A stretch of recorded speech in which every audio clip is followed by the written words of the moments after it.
आसमान में काले बादल छाए और तेज हवा के साथ जोरदार बारिश शुरू हो गई। एक भीगी हुई झोपड़ी में जगह जगह से पानी टपक रहा था। पति टूटी छत के नीचे अपने बेटे रघु को गोद में लिए बैठा था और उसकी पत्नी पास खड़ी थी। अचानक एक जोरदार धमाका हुआ और छत का एक बड़ा हिस्सा ढहकर नीचे गिर गया। झोपड़ी में और अंधेरा छा गया। डर के मारे रघु अपने पिता से लिपट गया। पति ने कांपती आवाज में कहा, डर मत बेटा, मैं हूं ना, दीवारें भी कभी भी गिर सकती हैं। अगर हम यहीं रहे तो कुछ अनहोनी हो सकती है। चलो भागते हैं, चलो जल्दी। पत्नी ने पूछा, लेकिन जाएंगे कहां जी? बाहर तो और भी ज्यादा पानी है, हर तरफ कीचड़ और बहाव है। फिर भी अगर आप कह रहे हैं तो चलिए। परसती रात में गांव की सुनसान गलियों और कीचड़ से गुजरते हुए वे चाचा के घर पहुंचे। पति ने कांपती उंगलियों से दरवाजा खटखटाया। कुछ देर बाद चाची की नींद खुली और दरवाजा खोला। हल्की रोशनी में पति की हालत देख उन्होंने मुंह फेर लिया। तभी पीछे से चाचा की आवाज आई, कौन है?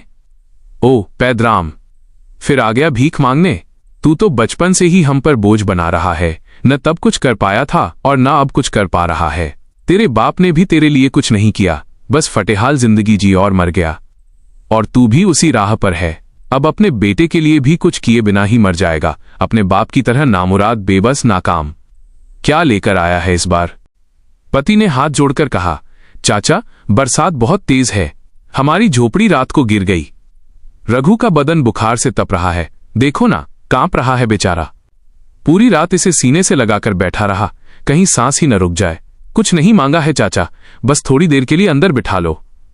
चाचा ने डांटते हुए कहा कि उसका बाप भी खाली हाथ मरा और सिर्फ कर्ज, बीमारी और बेबसी छोड़ गया, और पेड़ वाली 5 बीघा जमीन के सिवा उसके पास कुछ नहीं था। यह सुनकर पति मायूस होकर अपनी पत्नी और बेटे के पास लौट आया। चाचा की बातें उसके कानों में गूंज रही थीं। वह अपनी पत्नी और बेटे के साथ अपने बाप के पेड़ के पास गया। उसकी आंखों से आंसू बहने लगे और उसने बेटे के माथे पर हाथ फेरते हुए कहा, हाँ बेटा, अब यही करेंगे, अपने बाप के पेड़ पर ही घर बनाएंगे। रात बीत गई और सुबह होते ही बारिश थम चुकी थी। उसने व्यूज इन मैंग्रोल की दुकान से कुछ टूटी फूट लकड़ियां और पुरानी सीढ़ियां मांगी। दुकान वाले गंग नारायण ने हंसते हुए उसका मजाक उड़ाया कि वो पेड़ पर घर बनाएगा, क्योंकि लोग तो जमीन पर भी नहीं बना पाते। लेकिन पैदराम ने किसी की नहीं सुनी और पुरानी लकड़ियां व रस्सी लेकर पेड़ के नीचे बैठ गया। दिन भर में उसने पेड़ की सबसे मोटी शाखा पर खप्पर और बांस बांधकर एक छोटा सा मजबूत घर बना लिया। जब रघु ने ऊपर चढ़कर देखा तो खुशी से चिल्ला उठा, बाबा, ये तो सच में असली घर जैसा लग रहा है। पति ने प्यार से कहा, ये तेरा घर है बेटा, और हमसे ये कोई नहीं छीन सकता, कोई भी नहीं। पत्नी बोली, हमारा सपना था एक घर, और आपने उसे हवाओं में भी जमीन दे दी। शुक्रिया जी। अब चाहे कुछ भी हो जाए, ये घर हमेशा हमारे साथ रहेगा, हमारे बीच रहेगा। लगातार 3 दिन की बारिश के बाद चौथे दिन सुबह सुबह गांव में बाढ़ आ गई।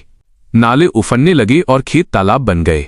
गांव के लोग अपनी जान बचाने के लिए ऊंची जगहों की तलाश में थे, लेकिन पैदराम के पेड़ के घर के अलावा कोई इतनी ऊंची जगह नहीं थी।